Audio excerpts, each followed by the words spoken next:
Friday, October 14th, 1774. The Congress met according to adjournment, and resuming the consideration of the subject under debate, came into the following resolutions.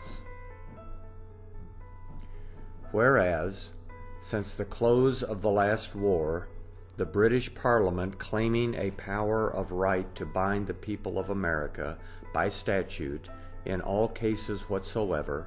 hath in some acts expressly imposed taxes on them, and in others under various pretenses, but in fact for the purpose of raising a revenue hath imposed rates and duties payable in these colonies, established a board of commissioners with unconstitutional powers, and extended the jurisdiction of courts of admiralty, not only for collecting the said duties, but for the trial of causes merely arising within the body of a county. And whereas, in consequence of other statutes, judges, who before held only estates at will in their offices, have been made dependent on the crown alone for their salaries, and standing armies kept in times of peace, and it has lately been resolved in Parliament that by force of a statute made in the 35th year of the reign of King Henry VIII,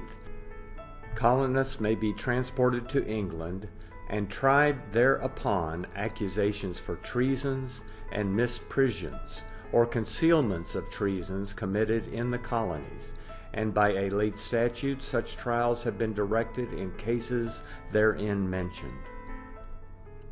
And whereas in the last session of Parliament 3 statutes were made, one entitled,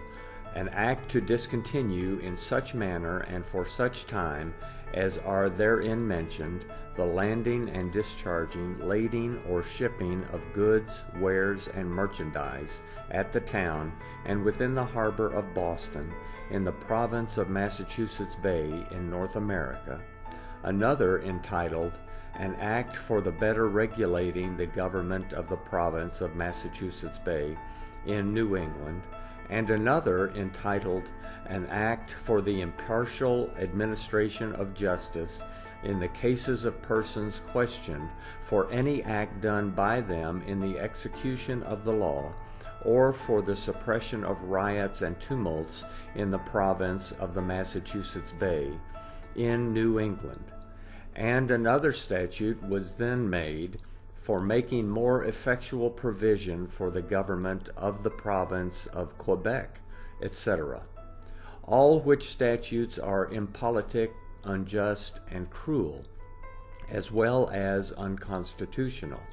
and most dangerous and destructive of American rights. And whereas assemblies have been frequently dissolved contrary to the rights of the people, when they attempted to deliberate on grievances, and their dutiful, humble, loyal, and reasonable petitions to the Crown for redress have been repeatedly treated with contempt by His Majesty's ministers of state. The good people of the several colonies of New Hampshire, Massachusetts Bay, Rhode Island and Providence Plantations, Connecticut, New York, New Jersey, Pennsylvania, Newcastle, Kent, and Sussex,